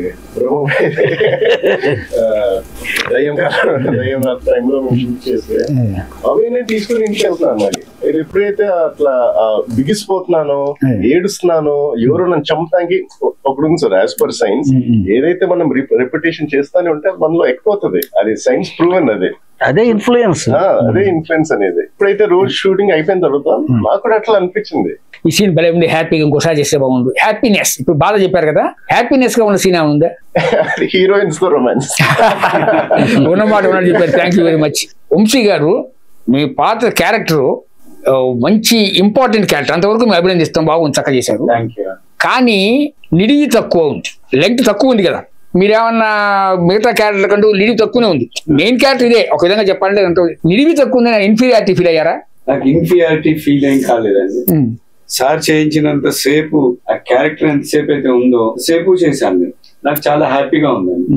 క్యారెక్టర్ సంబంధించి సబ్జెక్ట్ డిఫికల్ట్ సబ్జెక్ట్ కదా, ఆ డిఫికల్ట్ గురించి డిఫికల్ట్ లో నా డిఫికల్ట్ క్యారెక్టర్ ఉన్నది, దానికి తగ్గ క్యారెక్టర్ ఎంతైతే ఉండాలో అంతవరకు చేయించారు. ఎందుకంటే మదరు ఫాదరు ఉన్నంత వరకు నేను ఇన్వాల్వ్ ఉన్నాను, వాళ్ళు లేనప్పుడు నేను ఇన్వాల్వ్ ఉన్నాను. నాకు తెలీదు, వాళ్ళు వెళ్ళిపోయారు. వంశీ గారు, మిగతా క్యారెక్టర్లన్నీ వేరు, డిఫరెంట్ లో హీరో క్యారెక్టర్ డిఫరెంట్. అసలు మీరు హీరో గారి గురించి ఈ హీరో ఏంటి డాన్స్ ఫైట్ లేదు అనుకున్నారా, లేకపోతే ఇలా చేస్తున్నందుకు సమర్థులు అనుకున్నారా? మీరు అసలు ఎలా అనుకున్నారు మనసులో చెప్పండి. సార్ ఫస్ట్ డైరెక్టర్ గారు హీరో గారికి చెప్పినంతసేపు ఇది అసలు సినిమా అంటే ఇంగ్లీష్ సినిమా ఫైట్లు సాంగ్స్ ఉన్నాయి ఉండాలి అలాంటిది ఏం లేదు. నేను అనుకోవటం సార్ చెప్పుంటారు వారికి ఇలా ఉంటుంది క్యారెక్టర్ అంటే, దానికి తగ్గట్టుగానే హీరో గారు చూసారు. మీరు ఫస్ట్ నుంచి చూసా ఉంటారు కదా, భయపడుతూ ఫస్ట్ అసలు ఎవరు అనుకోరు అలాంటి ఇన్నోసెంట్ గా వెళ్ళి భయపడటం, ఒక అమ్మాయి రావటం, తర్వాత ఇంకొక అమ్మాయి రావటం, పోలీస్ అని నర్స్ అని ఇలా ముగ్గురు వస్తారు. వచ్చినప్పుడు ఆ భయం ఎంత నిజంగా ఒక మనిషి భయపడితే ఎలా ఉంటుంది అన్నది ఎంత అద్భుతంగా చేశారంటే, ఎన్ని రోజుల కష్టమో మరి ఆయనకి అది.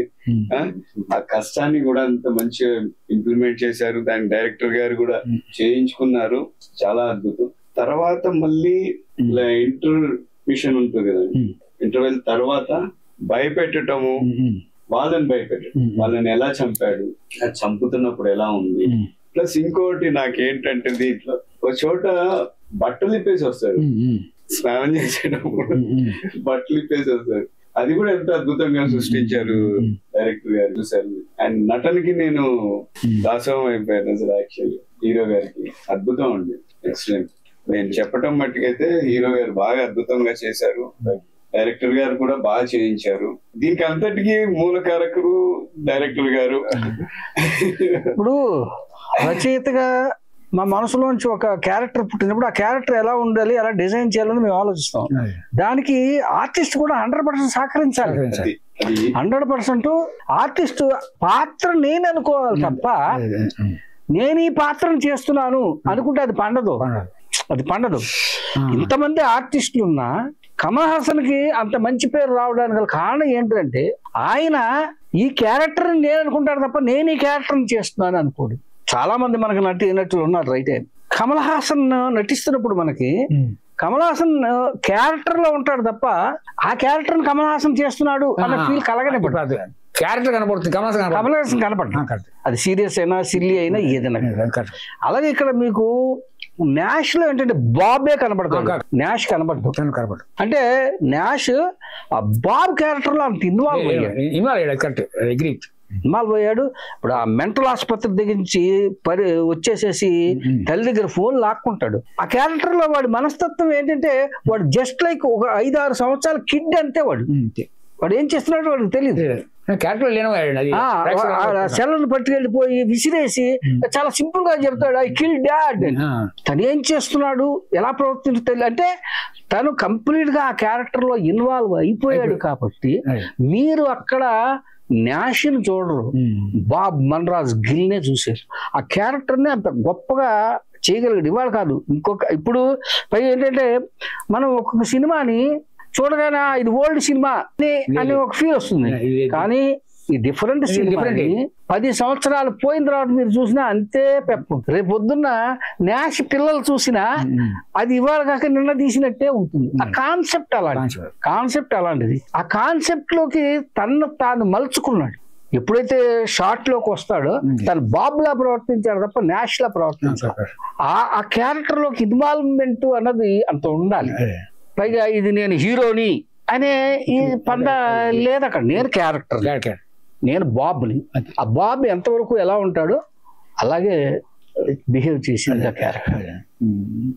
హీరోయిన్స్ అనగానే సహజంగా బ్యూటిఫుల్ గా ఉన్నటువంటి అమ్మాయిని తీసుకోవడం చేస్తారు కదా. నైజీరియా అమ్మాయిని ఒక అమ్మాయిని తీసుకొచ్చారు, ఇరాన్ నుంచి ఒక అమ్మాయి వచ్చింది, రష్యా నుంచి ఒక అమ్మాయి వచ్చింది. మేము పత్రికలో చదివాం. మన హిందీలో అందమైన అమ్మాయిలు ఎంతో మంది ఉన్నారు, తెలుగులో ఉన్నారు. మీరు ఎక్కడికో పోయి తీసుకొచ్చారని మరి వీళ్ళు ఎవరైనా సెలెక్ట్ చేసుకుని ఇంకా ఈ సినిమాకి ఒక బ్యూటిఫుల్ గా ఉన్న అమ్మాయి ఉంటే ఇంకా ఎంకరేజ్మెంట్ ఉండేదిగా. సార్ మీరు ఇప్పుడు బెంగళూరు అమ్మాయిలు అందంగా ఉంటారు, హిందీ అమ్మాయిలు అందంగా ఉంటారు, కానీ వీళ్ళు ఎవరిలో కూడా ఫారిన్ స్ట్రింగ్స్ అనేది కనపడదు. మనం తీస్తున్నది ఏంటి, ఇంటర్నేషనల్ అంటే ఫారిన్ మూవీ తీస్తున్నాము. ఫారిన్ మూవీ తీస్తుంది. కథ ఎక్కడ జరుగుతుంది, న్యూజిలాండ్ లో జరుగుతుంది. ఈ న్యూజిలాండ్ లో జరుగుతున్నప్పుడు న్యాష్ పక్కన ఒక తెలుగు అమ్మాయినో బెంగాలీ అమ్మాయిని ఇంకొక అమ్మాయినో పెట్టి సినిమా చేయొచ్చు. అప్పుడు అది ఫక్త్ తెలుగు సినిమా అవుతుంది, ఇంటర్నేషనల్ సినిమా అబద్ధం. నాకు మొన్న మధ్యన ఒక ప్రొడ్యూసర్ గారు వచ్చాడు. వాళ్ళకి ఇండియా వ్యాప్తంగా చాలా కాలేజెస్ ఉన్నాయి, ఆస్ట్రేలియాలో స్థిరపడ్డారు. వాళ్ళు వచ్చి నన్ను ఒక 2 ప్రముఖ హీరోలు డేట్లు తిండి సార్ మనం ఆస్ట్రేలియాలో సినిమా తీద్దాం, 40% సబ్సిడీ ఇస్తారు. నేను నవ్వి పెద్ద హోటల్లో డిస్కషన్ ఇది. అయ్యా మీరు ఇక్కడ నుంచి పెద్ద హీరోల్ని పెద్ద హీరోయిన్ని బట్టి అక్కడ తీస్తే తెలుగు సినిమా అవుతుంది తప్ప ఇంగ్లీష్ సినిమా కాదు, ఇంటర్నేషనల్ సినిమా కాదు. మీకు అక్కడే ఉన్నాడు బ్రూస్ విల్లిస్, ఆస్ట్రేలియా ఆర్టిస్ట్లే ఉన్నారు, వాళ్ళతో చెప్పండి సినిమా తీసిస్తాను నేను. అంటే కానీ వాళ్ళకి అవును ఇది కరెక్టే కదా అని ఐడియా రాలా. ఎప్పుడైతే మీరు ఎంత పెద్ద ఆర్టిస్ట్ అయినా తీసుకెళ్ళి ఫారిన్ లో తీయండి తెలుగు సినిమా, తెలుగు ఆర్టిస్టులు పెట్టుకుని తీస్తే తెలుగు సినిమానే అవుతుంది తప్ప that is not an international movie. అలా మేమేం చేసామంటే ఇది న్యూజిలాండ్ లో జరుగుతున్న కథ కాబట్టి ఇక్కడికి ఈ క్యారెక్టర్స్ కావాలి అనుకుని బాగా సెర్చ్ చేసి కొన్ని వందల ఫోటోలు చూసాను నేను. చూసి ఆఖరికి ఈ అమ్మాయి వచ్చి రష్యాలో పెద్ద బెల్లీ డాన్సర్ అమ్మాయి, ఆ కెమెరా అజీజా 24 ఏళ్ళు 25 ఏళ్ళు అమ్మాయి చాలా చాలా స్పీడు చాలా చలాకీ అయింది. నేను ఇలా అంటున్నాను కాదు, మన ఇండియన్స్ కి ఫారినర్స్ కి చాలా డిఫరెంట్ ఉంది. మనకి ఏ మాత్రం కొంచెం అలా వచ్చినా, ఇప్పుడు నేనే ఉన్నాను, నాకు కొంచెం రేంజ్ వచ్చింది అనుకోండి, చెప్పులు వేసేవాడు ఒకడు, గొడుగు పట్టేవాడు ఒకడు. మనం ఇవాళ ఇండియాలో ఏ హీరోయిన్ ని బుక్ చేసి మనం సినిమా తీయాలన్నా అమ్మాయి ఒక్కతే వస్తుంది, 10 మంది ఉంటారు. మళ్ళీ వీళ్ళకి 2-3 క్యారవాన్లు పెట్టాలి. ఇన్ని రకాల గొడవలు గందరగోళాలు ఉన్నాయి. కానీ ఆ అమ్మాయి అజీజా అమ్మాయి ఒక్కతే వచ్చింది. ఎలీ ఫర్హాదీ ఒక అమ్మాయి వచ్చింది ఇరాన్ నుంచి, ప్రిటీ జాయ్ ఒక అమ్మాయి వచ్చింది. వాళ్ళకి ఎవరు బాడీ గార్డులు కానీ మేకప్ ఆర్టిస్టులు కానీ ఎవ్వరూ లేరు. కరెక్టే. ఇప్పుడు మనం మామూలుగా తెలుగు సినిమాలకి హీరోయిన్ సెలెక్ట్ చేయాలంటే ఆడిషన్స్ పెడతారు. ఇక్కడ పెట్టి వాళ్ళని హీరోయిన్ సెలెక్ట్ ఏ హీరో అయితే వాళ్ళు తీసుకుంటారు, వేరే విషయం. మేము ఇప్పుడు ఎట్లా వాళ్ళు ఏం చేశారంటే ఇవాళ ఆడిషన్స్ పంపించాలంటే మనం అక్కడికి వెళ్ళాల్సి సార్, ఫోన్ లో పంపించారు. ఆడిషన్ పంపిస్తేనే నేను సెలెక్ట్ చేసుకున్నాను. అలాగే వచ్చారు చక్కగా. ఇక కెమెరా అజీజా అన్న హీరోయిన్ ఎంత అందంగా ఉందో మీరు చూశారు కదా. ఇప్పుడు మనకి గొప్ప గొప్ప అందగత్తెలు ఉండొచ్చు సార్, కానీ ఏంటంటే ఆ స్ట్రక్చర్ ఆ బాడీ మెయింటెనెన్స్ మనకు రాదు. మన వల్ల కాదు, అది స్కిన్ టోన్ మనకు రాదు, ఆ యాక్సెంట్ మనకు రాదు. ఇప్పుడు ఆ ఇరాన్ లేడీ ఉంది, అడుగు 45-50 ఏళ్ళు, కానీ ఎంత అందంగా ఎంత హుందాగా ఎంత డిగ్నిఫైడ్ గా ఉందో చూసారా. నేను అలాగే ఇంకొక తెల్ల అమ్మాయినో లేకపోతే ఇంకొక అమ్మాయినో లేకపోతే ఇండియన్ అమ్మాయినో ఆ ప్రిటీ జాయ్ క్యారెక్టర్ పెట్టచ్చు, దానికి నీగ్రోనే కరెక్ట్. అలాగే ఆ అమ్మాయి కూడా చాలా మంచి ఆర్టిస్ట్. అమ్మాయి ఆర్టిస్ట్ ఏదో డిప్లొమా చేసింది నైజీరియా నుంచి. ఇలా ముగ్గురిని నేను డిఫరెంట్ యాంగిల్స్ లో తీసుకొచ్చాను కాబట్టి సినిమా పేరు డిఫరెంట్. అయితే ముగ్గురులో అంటే వాళ్ళు పరోక్షంగా ఉన్నారు మనం చెప్పుకోవచ్చు. ఎవరు బాగా చేశారని మీరు అనుకుంటున్నారు? అజీజా. ఇప్పుడు అమ్మాయి ముగ్గురు బాగా చేశారు. అజీజా ఏంటంటే షార్ట్ చెప్పగానే అల్లుకుపోతుంది అమ్మాయి, చేసేస్తుంది అంతే. ఇంకా సెకండ్ టేక్ లేదు అమ్మాయి. వాళ్ళ ముగ్గురికి కూడా సెకండ్ టేక్ లేదు. ఇంకోటి మెయిన్ పాయింట్ సార్, ఈ ముగ్గురు హీరోయిన్స్ కి అది వాళ్ళ మదర్ టంగ్ కాదు, ఒకరికి సంబంధం లేదు. అమ్మాయి రష్యన్, దాని ఇంగ్లీష్ కాదు. ఈ అమ్మాయి ఇరాన్, ఆవిడది ఇంగ్లీష్ కాదు. ఈ అమ్మాయి ఆఫ్రికా, ఇంగ్లీష్ కాదు. అయినా కానీ అయితే ఇప్పుడు సనా బేగం గారి యాక్టింగ్ గురించి ఇప్పుడు సనా అనేది ఇక నా సొంత శరీరం లాంటిది అనుకోండి. నాతో దాదాపు 10 సంవత్సరాల బట్టి ప్రయాణం చేస్తోంది. నాకు కథలో ఏం కావాలి, న్యూజిలాండ్ లో స్థిరపడినటువంటి ఒక పంజాబీ కుటుంబం, Mahima Gill gynaecologist, Manraj Gill heart specialist, వీళ్ళు కావాలి. ఎందుకంటే నేను కంప్లీట్ గా ఇప్పుడు ఒక ఫారిన్ లేడీని తీసుకొచ్చి ఆ క్యారెక్టర్ చేయించవచ్చు, ఒక ఫారిన్ వ్యక్తిని, కానీ ఇండియన్ టచ్ ఉండదు. అందుకు ఇండియా టచ్ కావాలి అనుకున్నట్టయితే ఇండియనే ఉండాలి. అందులో కొంచెం ఇంగ్లీష్ వచ్చిన వాళ్ళే ఉండాలి. సమయకు వచ్చు ఆ సంగతి నాకు తెలిసి. ఎందుకంటే నాతో దాదాపు 10 సంవత్సరాలు అంటే అమ్మాయి ఆవిడ ప్రయాణం చేస్తుంది. మా కుటుంబ సభ్యురాలే అనుకోవచ్చు ఆవిడ్ని. తన్ని ఎన్నుకున్నాను. అలాగే కరణ్ అని చెప్పి బాంబే, తన్ని కొంచెం ఏంటంటే మరీ ముసలాళ్ళు లాగా వంగిపోయినట్టు కాకుండా కొంచెం బాడీ గీడి డాక్టర్ అని చెప్పి అతన్ని తీసుకొచ్చు. అలా నేను ఇప్పుడు వంశీని అసలు ఈ ఆర్టిస్టులు అందరినీ మనకి కోఆర్డినేటర్ గా చేసింది తనే. సరే, తన ఆర్టిస్ట్ అని నేను అనుకోలేదు, నాకు కోఆర్డినేటర్ గా వచ్చాడు తను. నాకు బాబు గారైనా ఒక కెమెరామెన్ చెప్తే కోఆర్డినేటర్ గా వచ్చి రాగానే ఇతను చూడగానే నేను ఇతను రాజ్ సక్సేనా క్యారెక్టర్ గా బాగుంటుంది. అది Indian character, Raj Saxena Indian character. ఎందుకంటే ఇవాళ ప్రపంచవ్యాప్తంగా న్యూరాలజిస్టులు ఉన్నారు, SLM డాక్టర్స్ ఉన్నారు, ప్రపంచవ్యాప్తంగా ఇండియన్స్ ఉన్నారు అన్ని రకాలు. ఇవాళ మరి మైక్రోసాఫ్ట్ CEO నాదేళ్ళ సత్యం తెలుగువాడే కదా, ఇలా ఉన్నారు. రాజ్ సక్సేనా అనే ఈ క్యారెక్టర్ తీసుకున్నాను. అలాగే స్టీఫెన్ వాడు వేరే, అందుకని అతన్ని ఫారినర్నే పెట్టాను మళ్ళీ అక్కడ. ఇలా ఇది మిక్స్ చేయటంలో ఏమవుతుందంటే ఆహా ఇది మన సినిమా అనిపిస్తుంది, మన సినిమానే అనిపిస్తుంది. ఇది మన ఇండియన్స్ కాబట్టి, ఇండియాలో సినిమా తీస్తున్నాం కాబట్టి ఈ క్యారెక్టర్స్ నేను సనాని. ఎందుకంటే ఇప్పుడు చూడండి, ఒక సన్నపాటి లేడీని తీసుకొచ్చి నేషనల్ తల్లి అన్నాను అనుకోండి, బాబు మనరాజు గిల్కి, అది మ్యాచ్ అవ్వదు, మ్యాచ్ కాదు. ఇప్పుడు సనాకి కొడుకు అనేసరికి టక్కన మ్యాచ్ అయిపోతుంది. ఇద్దరు ఒకేలా ఉంటారు ఇంచుమించు, బాడీ లాంగ్వేజ్ ఇద్దరు ఒకేలా సరిపోతుంది. సన కూడా బాగా చేసింది, యాక్టింగ్ లో ఎవరు కూడా తక్కువ లేదండి అన్ని. అదేంటంటే అక్కడ ఇప్పుడు మనకి సనా గారు తెలుసు కాబట్టి ఈ అమ్మాయి సనా అని తెలుస్తుంది, కానీ ఈ సినిమా ఆస్ట్రేలియాలో అమెరికాలో ఈవిడ సనా అని తెలియదు, సనా అని తెలియదు. ఇప్పుడు Steven Spielberg temple of the dooms అని చెప్పి ఇండియానా జోన్స్ సినిమా తీసాడు. ఆయనకి ప్రపంచవ్యాప్తంగా విలన్స్ తెలియదా? విలియం డఫే ఉన్నాడు, యూల్ బ్రెన్నర్ ఉన్నాడు, చాలా మంది ఉన్నారు. అతను వచ్చి ఇండియాలోకి వచ్చేసి అమరీష్ పూర్ పెట్టాడు. అలాగే శామ్యన్ నైట్ అండ్ శామ్లను అతను తీశాడు. అలాగే పెద్ద cinema ghost in the darkness, ఇద్దరు పెద్ద హీరోలు, వాల్ కిల్మర్, మైకల్ డగ్లస్, కానీ మెయిన్ విలన్ ఎవడు ఓంపురి దాంట్లో. అలాగా ఇండియన్స్ అంతవరకు ఎందుకు ఐశ్వర్య 5-6 సినిమాలు చేసింది ఇంగ్లీష్ లో.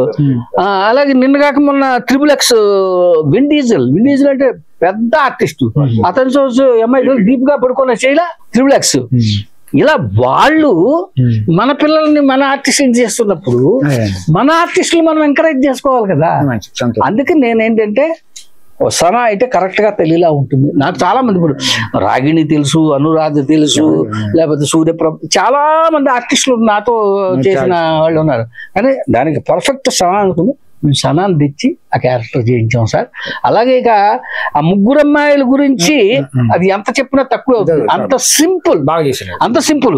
నేను ఇప్పుడు నెక్స్ట్ స్టెప్ మళ్ళీ నేను హిందీ ఇంగ్లీష్ చేసిన డెఫినెట్ గా ఆ ముగ్గురికి అవకాశం ఇస్తాను. అయితే ఒక క్వశ్చన్ అండి, నెక్స్ట్ చెప్పగా నాకు గుర్తొచ్చింది, ఈ డిఫరెంట్ కి సీక్వెన్స్ ఏమైనా చేసే ఉద్దేశం ఉందా? దీనికి సీక్వెల్ చేయాలని చెప్పి నేను లాస్ట్ లో వదిలేశాను. లాస్ట్ లో చూసారా, ఇప్పుడు బాబు ఇతని కోసం మ్యాన్ హంట్ జరుగుతోంది, ఇతను మీకు ఎక్కడన్నా కనబడితే వెంటనే పోలీసుకి ఇన్ఫార్మ్ చేయండి. ఆ తర్వాత ఇండియా అడుగుతుంది, సరే ఈ మర్డర్లు చేసిన వాడు బాబు, కానీ ముందు 3 మర్డర్లు జరిగాయి, వాళ్ళు చంపింది ఎవరో మీకు తెలుసా? మీకు తెలుసుంటే నాకు చెప్పండి అన్న దాని మీద క్లోజ్ చేశా. అంటే ఒకవేళ ప్రేక్షక దేవుళ్ళు దయచేసి సినిమాని హిట్ చేశారు అనుకోండి, హిట్ అనుకోండి, 2కు పెడతాను. సీక్వెన్స్ కూడా రెడీగా ఉండాలి ప్రేక్షకులు. ఇంకోటి ఏంటంటే నేను గర్వంగా ఫీల్ అయ్యేది, నా ప్రేక్షకులు నాకు నేను తీసినటువంటి మొదటి ఇంగ్లీష్ సినిమాకి 8.7 రేటింగ్ ఇచ్చారు. ఇంతకంటే నేను ఆనందించదగ్గది, గర్వించదగ్గది, నా ప్రేక్షకులకి అభినందనలు తెలియజేయగలది ఇంకొకటి లేదు. మీరు ముగ్గురు కూడా ఇది ఒక మంచి అనుభవంగా భావిస్తానని అనుకుంటున్నాను. మీ మనసులో ఉన్నవన్నీ కూడా మీరు చక్కగా చెప్పారు. మేము కూడా మా సామాన్య ప్రేక్షకుడుగా నాకు తోచినటువంటి ప్రశ్నలు నేను అడిగాను. ఏమన్నా మీరు ఎక్కడైనా ఇది ఇబ్బందికరమైన ప్రశ్నలు అడిగానని భావిస్తే అది మా సామాన్య ప్రేక్షకుడుగా భావించి అది మీరు అర్థం చేసుకోవాలని కోరుతున్నాను. ఇక ఇప్పుడు ముందు మరొకసారి మనం ఉదయ్ భాస్కర్ గారికి, న్యాజయన్ గారికి, జేఎన్ గారికి, అలాగే వంశీ గారికి, వారి ముగ్గురు కూడా మన టీవీ ఛానల్కి వచ్చినందుకు ధన్యవాదాలు. మన TG24 టీవీకి ఛానల్కి వచ్చి మాకు ఇలా కార్యక్రమంలో పాల్గొనే సంతోషాన్ని వ్యక్తం చేస్తున్నాను. ఉదయ్ భాస్కర్ గారు ఇక్కడ నుంచి ఈ డిఫరెంట్తో కొత్త అధ్యాయానికి నాంది పలికి తెలుగువారు కూడా ఇంగ్లీష్ సినిమాలు తీయగలరు అనే సాహసానికి ఒడిగట్టి ఆ సాహసాన్ని విజయవంతం చేసి I came, I saw, I conquered, ఇది ఒక అద్భుతమైన వాక్యం. అది పూర్వం నెపోలియన్ విజయయాత్రలో చెప్పిన వాక్యం. ఆ వాక్యం గుర్తుకొచ్చింది. కేమ్, ఆయన వచ్చాడు, సా చూశాడు, మొత్తం చలనచిత్ర పరిస్థితి చూశాడు, కాన్కర్డ్, విజయం సాధించాడు. ఈరోజు ఆయన ఎవరు? ఉదయ్ భాస్కర్ గారు. ఆయన ఈ విజయంతో స్ఫూర్తి పొంది ఆయన ముందుకెళ్తారు. మరికొంతమందిని కూడా ముందుకు తీసుకెళ్లి తెలుగువారి ఆత్మగౌరవం గురించి నందమూరి తారక రామారావు గారు చెప్పినట్టుగా విశ్వమంతా తెలుగువారు విజయం సాధించాలి అని ఆయన చెప్పిన వాక్యాన్ని నిజం చేయడంలో ఉదయ్ భాస్కర్ గారు కృషి మొట్టమొదటి మెట్టు ఇది మరిన్ని అడుగులు, ఒక 1000 మైళ్ళ ప్రయాణమైన మొదటి అడుగుతో ప్రారంభమవుతుందని మొదటి అడుగు వారు వేశారు. 1000 అడుగులు ముందు పడతాయి. ఇది ఈ 2025లో జరిగినటువంటి చాలా సంతోషకరమైన విషయం. మరింత ముందు కాలంలో మరిన్ని విజయాలు సాధిస్తూ మన తెలుగు వారందరూ కూడా ఇంగ్లీష్ చిత్రాన్ని డైరెక్ట్ చేసే లెవెల్కి దర్శక శిఖామణులు, నిర్మాతలు, పెట్టుబడి పెట్టడానికి ఇందాక చర్చించినట్టుగా బడ్జెట్ నిర్మాతలు, అలాగే ప్రోత్సహించడానికి మన తెలుగు ప్రేక్షకులు అందరూ కూడా సమాయత్తం అవుతున్నాం. ఈ అవకాశం ఇచ్చే TG24 వారికి హృదయపూర్వక ధన్యవాదాలు. ఇచ్చేసినందుకు వీరికి హృదయపూర్వక ధన్యవాదాలు. అలాగే ఈ అవకాశం ఇచ్చే అందరికి కూడా ప్రేక్షకులందరూ కూడా ధన్యవాదాలు తెలియజేస్తూ థ్యాంక్ యూ.